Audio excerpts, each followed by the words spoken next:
TVC Basse-Lièvre est fier de s'associer à InMédia, l'info de la Basse-Lièvre, pour vous présenter TVC Info. Bonne émission!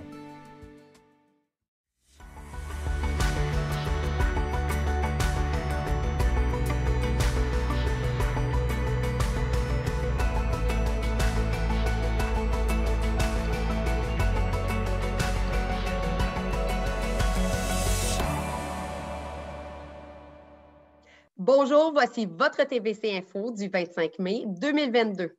Cette semaine à l'émission, on fait un retour sur la tempête qui a balayé la région le 21 mai dernier.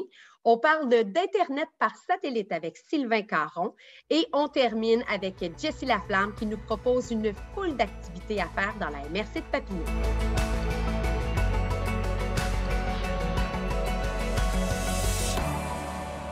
Comme à chaque semaine, on discute avec Yannick Boursier pour les informations locales de chez InMédia. Alors, bonjour Yannick, ça va bien ce matin? Ça va très bien, merci. On survit à cette fameuse tempête et parlons-en de cette fameuse tempête. On a eu plusieurs citoyens là, qui ont été dans le noir et qui sont encore dans le noir à cette heure-ci. Oui, bien, c'est difficile de passer à côté. Hein. Je pense que tout le monde a vécu dans la région. Ce qui est arrivé samedi, pour plusieurs personnes, c'était du jamais vu. Là. Il y a eu tellement de vent, tellement fort, de la pluie et tout. On a vu qu'est-ce que ça a fait. Une des images qui est restée beaucoup de cet événement-là, c'est le clocher de l'ancienne église de Facette qui a complètement revolé et tombé à côté de l'église. Les arbres, bien sûr, tout le monde a mis sur les réseaux sociaux des images des arbres qui ont été déracinés. Écoutez, on a vu un arbre près de la voie ferrée du côté de la 148, un gros arbre complètement déraciné tombé sur la voie ferrée. Il faut le faire là, quand même. Il faut que le vent ait été fort à ce point-là.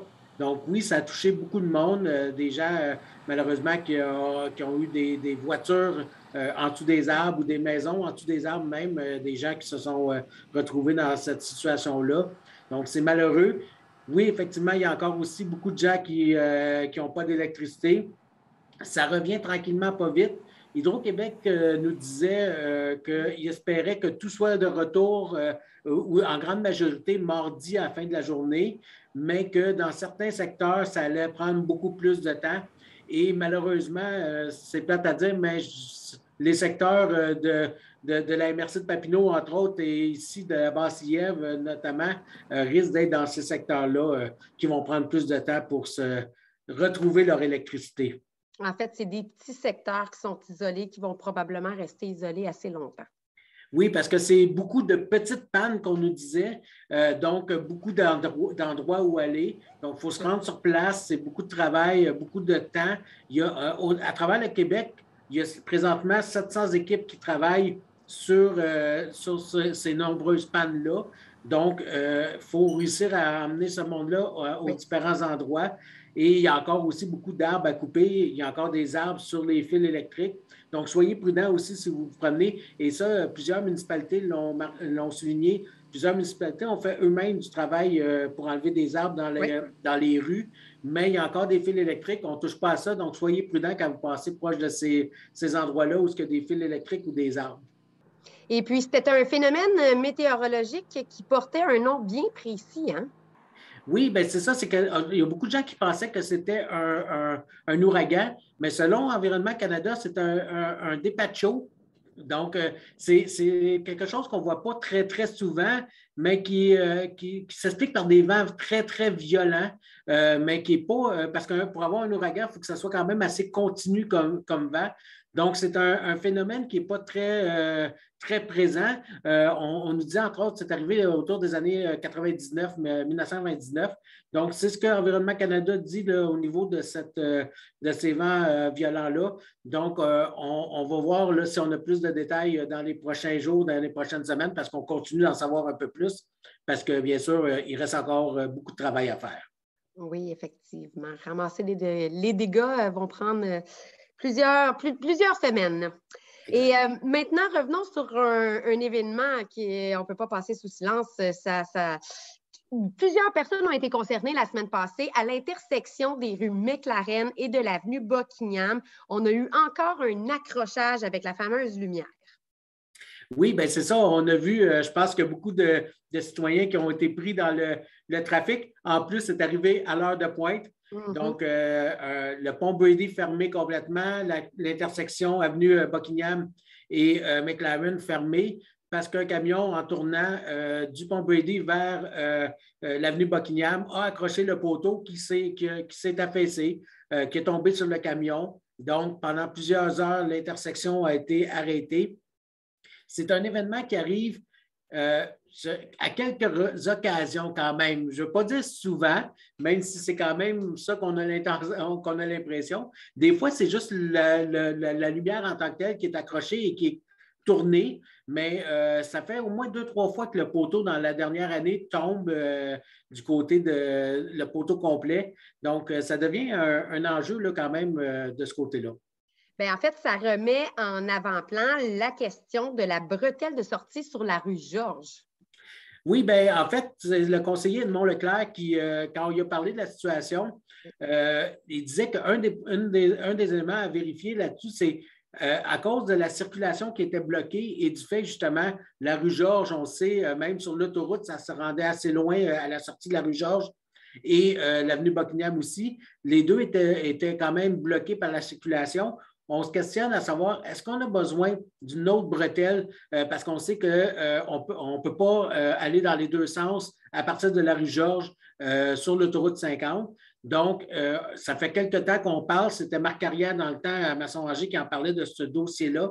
Donc là, on parle de sécurité. Est-ce que les camions d'incendie peuvent passer d'un côté à l'autre quand le pont Brady est fermé comme ça, sans danger? Il va vouloir vérifier ça. On disait que le schéma de couverture à risque incendie, qui est le schéma qui indique un peu si on est bien couvert pour s'il y a des feux, va être à être révisé prochainement. Donc, la Ville va regarder et voir s'il y a des mesures qui vont être prises pour que cette bretelle-là soit priorisée là, avec le MTQ. OK. Et toujours côté véhicules, infrastructures, routes, des mesures vont être prises là, pour diminuer la vitesse et il va y avoir des campagnes aussi de prudence dans certains secteurs de certaines rues, en fait, là, de Masson-Angers. En fait, c'est le conseiller de Buckingham, Mario Aubé, qui a voulu parler un peu de la question des mesures de vitesse, parce que si on exclut les nids de poules, qui sont des questions qui reviennent souvent, la question qui revient le plus au niveau des conseillers souvent, c'est la question de la vitesse et la fameuse demande classique, on veut avoir un dos down dans notre rue. Et là, il voulait vraiment expliquer aux gens qu'est-ce que ça prend pour avoir une mesure de vitesse. Et parce que ce n'est pas quelque chose qui peut être obtenu assez facilement comme ça. Là. Il faut vraiment qu'il y ait des mesures. Il y a des relevés de vitesse, entre autres, qui sont faites. Il faut que ça réponde à certains critères, notamment des vitesses plus grandes que 15 km/h par-dessus la limite par une grosse majorité des citoyens. Donc, on doit vraiment vérifier si ça répond à ces critères-là. Et après ça, on rentre dans la liste des endroits qui sont disponibles pour avoir une mesure de vitesse. Et encore là, le budget n'est quand même pas illimité. Donc, il y a toujours des priorisations de ce côté-là pour chacun des endroits. Donc, beaucoup de démarches quand même à faire de ce côté-là pour essayer d'avoir des mesures pour la vitesse. Et il y a une liste de rues, là, en fait, là, qui a déjà été nommée. Là.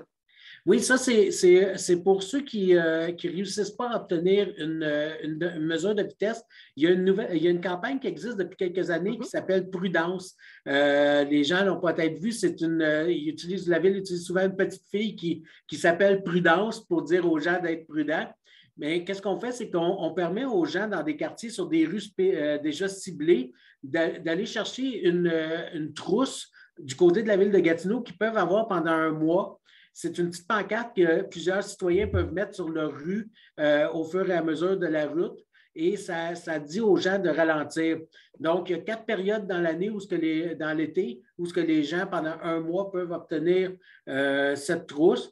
Donc, il existe des rues comme tu disais, des rues prédéfinies que les gens qui restent sur cette rue-là peuvent obtenir. Donc, juste contacter le 311. Vous pouvez voir si votre rue est admissible et vous pouvez faire la demande. La première série le premier mois commence cette semaine. Donc, les gens peuvent obtenir des trousses jusqu'à la fin du mois de juin. Donc, et en terminant cette semaine avec toi, Yannick, retour sur le retour du relais pour la vie en présentiel qui va avoir lieu le 2 juin prochain, si je ne me trompe pas. Le 4 juin, en fait. Le 4 juin. Exact. Oui, ben c'est le fameux relais pour la vie qu'on a au Parc McLaren depuis des années, qui va pouvoir revenir dans les 2 dernières années. Il n'y a pas eu lieu en présentiel, c'était un événement plus virtuel. Oui. Donc là, le 4 juin, à partir de 17 h, les équipes vont pouvoir se rendre au Parc McLaren avec la cérémonie officielle autour de 18 h. L'événement va durer un petit peu moins longtemps cette année. On parle à peu près jusqu'à 22 h pour permettre aux gens de se revenir tranquillement, pas vite. On sait qu'il y a encore des gens aussi qui ont certaines craintes en lien avec tout ce qui est la COVID et les rassemblements. Donc, on veut tranquillement, pas vite revenir. La même chose aussi pour les bénévoles. S'il y a des gens aussi qui veulent devenir bénévoles, on cherche toujours des bénévoles. Donc, les gens peuvent participer. Ils peuvent aller sur le site de la Société canadienne du cancer, du relais pour la vie. Et on veut amasser le plus d'argent possible. Pour ce relais pour la vie-là, ici à Buckingham, on parle de 41 000 $ qu'on souhaite amasser. Donc, il va aller pour la recherche, entre autres, et pour aider les gens qui ont le cancer. Bien, écoute, merci beaucoup, Yannick, pour toutes ces informations. On invite les gens à s'inscrire pour le relais pour la vie. Et de notre côté, on se reparle la semaine prochaine. Merci beaucoup. Merci, à la semaine prochaine.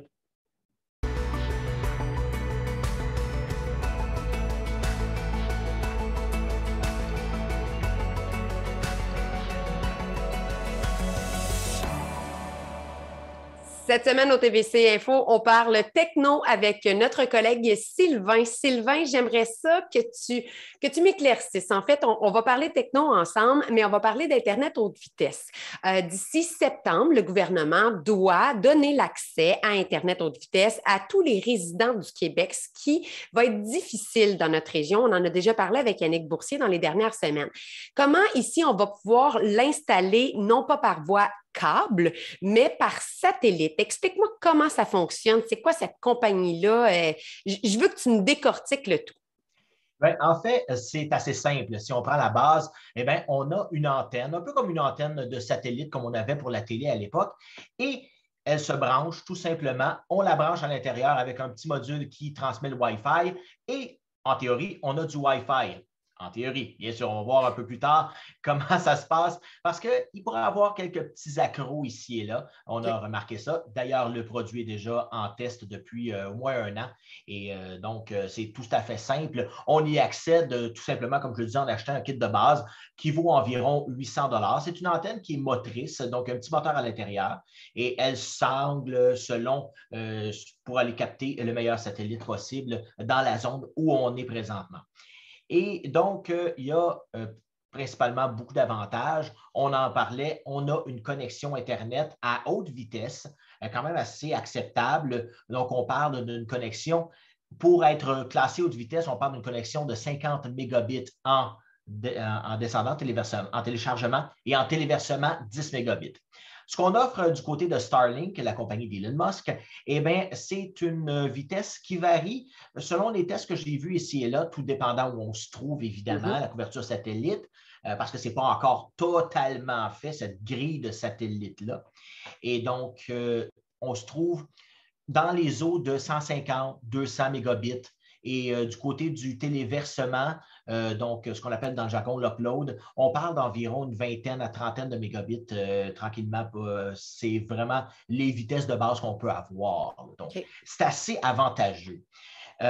Et ça nous permet d'avoir principalement partout. C'est là l'avantage. On peut être littéralement dans plein milieu de nulle part et avoir accès à Internet haute vitesse, ce qui peut coûter très, très cher si on passe par la fibre optique, par exemple, comme on a sélectionné présentement la technologie, c'est de la fibre optique qu'on passe ici et là. Et puis, on parlait d'entre 3 000 et 10 000 $ par résidence pour passer. Donc, si on y va avec une technologie satellite, eh bien, le kit de base est autour de 800 $. Et ensuite, on a quand même une vaste possibilité de l'utiliser et même, on peut l'utiliser en version qu'on appelle en anglais roaming. Donc, partout, on peut s'en aller partout avec, moyennant certains frais extra, mais on peut se promener partout autre qu'à son adresse de résidence. Donc, ça, c'est un avantage pour ceux qui font notamment du VR. Et aussi, on peut se demander, l'hiver, ça mange quoi en hiver? Parce que là, une antenne, on avait à l'époque, avec les antennes de télé, eh bien, on avait un problème, c'est que quand il y avait de la neige, eh bien, ça collait. On a résolu le problème. Donc, il y a un dispositif qui va faire fondre la neige. Ça prend évidemment un peu plus de courant, mais ça fait fondre la neige. Donc, en théorie, on peut avoir une connexion Internet, même s'il y a un gros courant de neige. À combien ça peut être utile dans nos températures du Québec? Ça va rester à déterminer. Mais généralement, ceux qui l'ont sont assez contents. Bien, c'est toujours mieux que de prendre le seau d'eau puis d'aller arroser si ça se coupe, tu sais. Exactement. Je ne suis pas sûr que ça résisterait d'ailleurs. Mais c'est sûr que ce n'est pas tout rose. Il y a un coût initial d'achat de l'équipement. On parle de 800 $. Bon, c'est sûr que le gouvernement du Québec, dans certains cas, qui va déterminer, va en rembourser une certaine partie, peut-être pas la totalité. Et il y a un coût par mois, on parle d'un coût d'environ 140 $ canadiens et ça a monté par rapport à ce que c'était au départ. On parlait de 99 $ américains, là, c'est rendu à 110. Donc, on a augmenté depuis les débuts, depuis la phase de test. Et donc, on peut prévoir peut-être une augmentation des coûts. Le gouvernement, encore là, va, disons, suppléer à la demande pour ramener ça à un coût équitable. Ensuite, eh bien, on parlait pour l'utilisation en partout, en nomade, eh bien, il y a une bonne différence de coût, là. Et puis, il y a une chose aussi qu'on a malheureusement ici, ça peut avoir c'est là où le bas blesse d'ailleurs, ça peut avoir un impact, c'est les ondes boisées. Oui. Donc, les arbres ne transmettent pas bien les ondes satellites et ça peut avoir quand même une incidence. Et donc, la compagnie a fait une application qu'on peut mettre sur notre téléphone et qu'on peut scanner notre ciel à savoir quelle est la position optimale pour l'antenne. Et on peut aussi la monter sur un poteau, donc pour passer la cime des arbres, qui peut être avantageux. Mais là, on en parlait avec un seau d'eau, mais est-ce qu'après des années, le moteur, toute la quincaillerie qui entoure cette antenne-là, est-ce qu'elle va résister au Québec et aux intempéries qu'on peut y avoir? On a vu des tempêtes la semaine passée. Est-ce que ça va résister?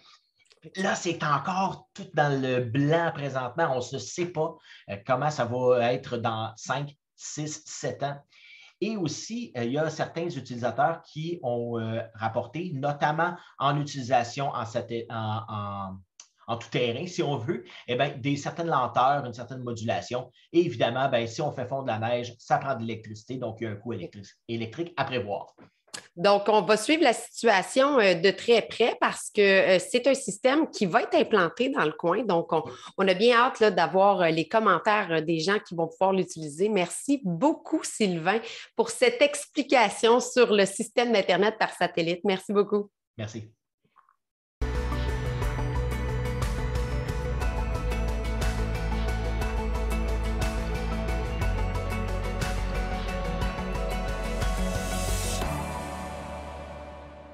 En compagnie de Jessie Laflamme, qui est agente de développement rural, le volet tourisme à la MRC de Papineau. Bonjour, Jessie. Bonjour, Audrey, ça va bien?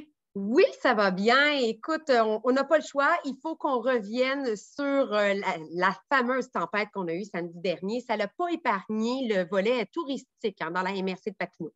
Non, malheureusement, là, en Petite Nation, ça a passé quand même assez fort. On note plusieurs dégâts. Notamment Parc national de Plaisance qui est fermé pour une durée déterminée, centre touristique du Lac-Simon également, à Duhamel. En fait, c'est les sentiers qui sont dangereux. Plusieurs dégâts des branches, des arbres qui risquent de tomber, donc beaucoup de nettoyage à faire. Montebello, vélo de montagne, la même chose. Réserve écologique Forêt-la-Blanche, c'est possible de se rendre. On demande par contre d'être très, très, très prudent parce que justement, il y a des arbres qui sont dans un état instable. On a le parc Omega, par contre, et Chocomotive qui ont ouvert leurs portes. Donc, il y a quand même du positif là, malgré tout ça. C'est certain que je recommande aux gens, là, si vous voulez vous déplacer dans un restaurant ou un site touristique, c'est préférable de téléphoner avant juste pour connaître l'état de situation. Namur, par exemple, les restaurants sont encore fermés, on a encore des pannes. Donc, vraiment, juste de valider là, avant de se rendre, si c'est possible justement de se déplacer.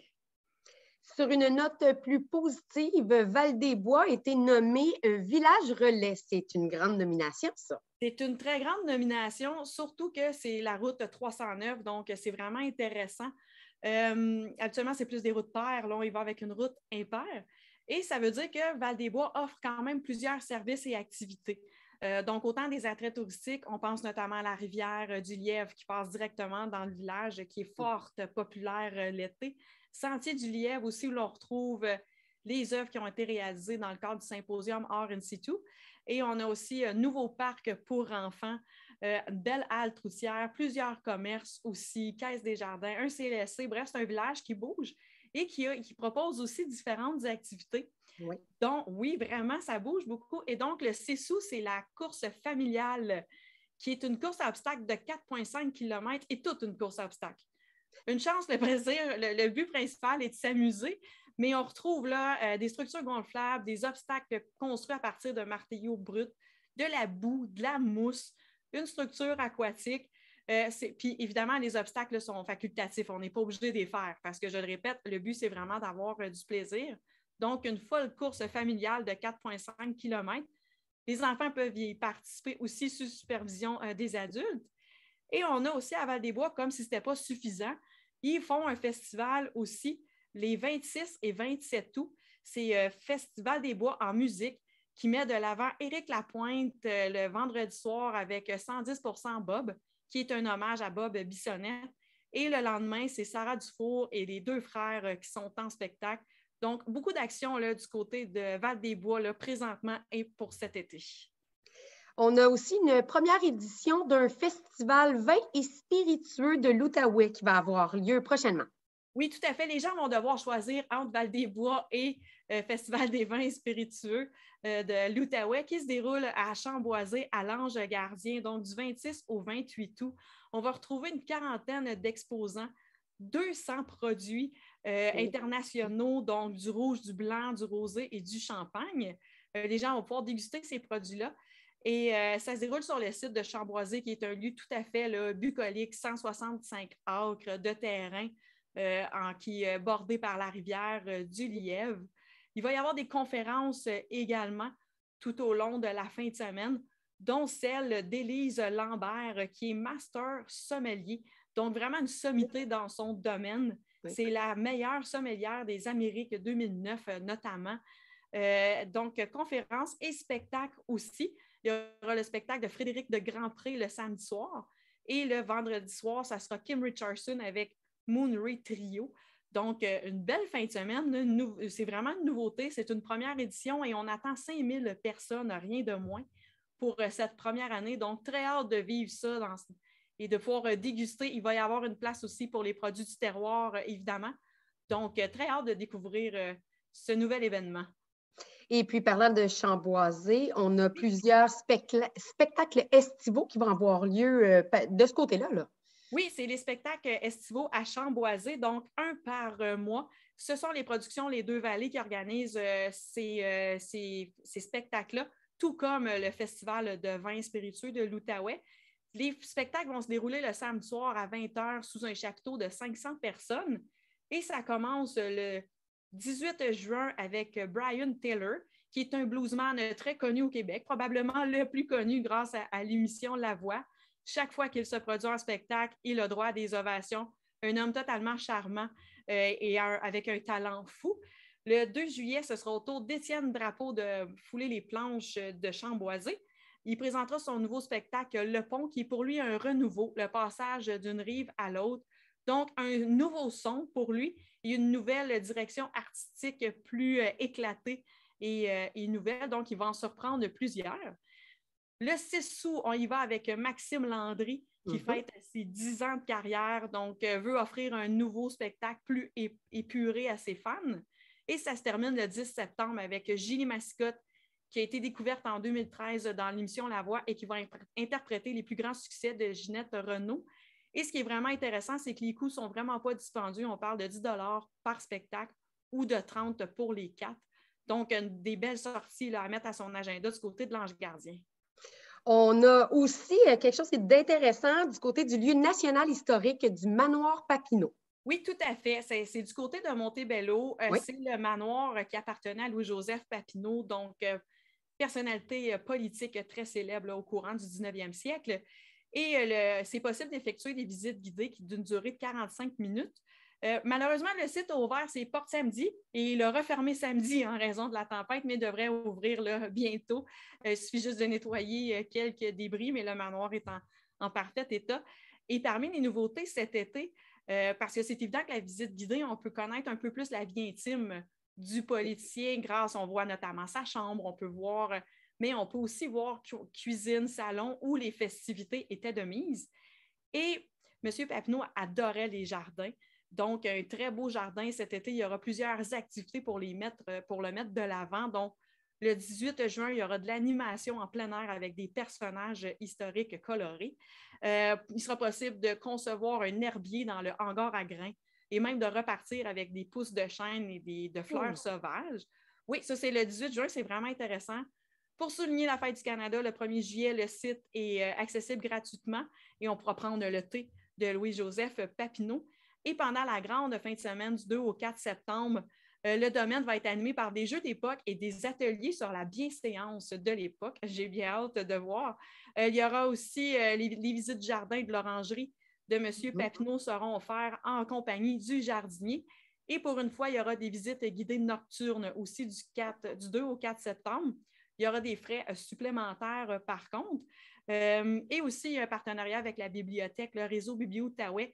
Pour les gens qui ont accès à leur carte de bibliothèque, peuvent avoir accès au lieu historique national Manoir Papineau pour le tarif régulier.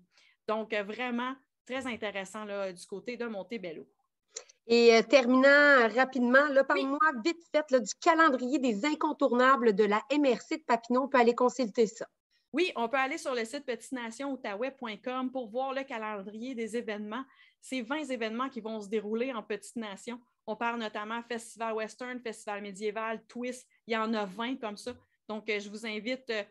L'essence coûte cher ces temps-ci. Ça peut être plaisant de passer des vacances plus près de chez nous, Festival Western aussi. Donc, je vous invite à aller sur www.petitnationoutaouais.com pour planifier vos vacances cet été. Merci beaucoup, Jessie. Et on se reparle dans 2 semaines. Oui, merci. Merci. Voilà ce qui complète notre émission cette semaine du TVC Info. Alors, sur ce, merci de toujours nous écouter et de collaborer avec votre télévision communautaire. Et je vous souhaite une bonne semaine.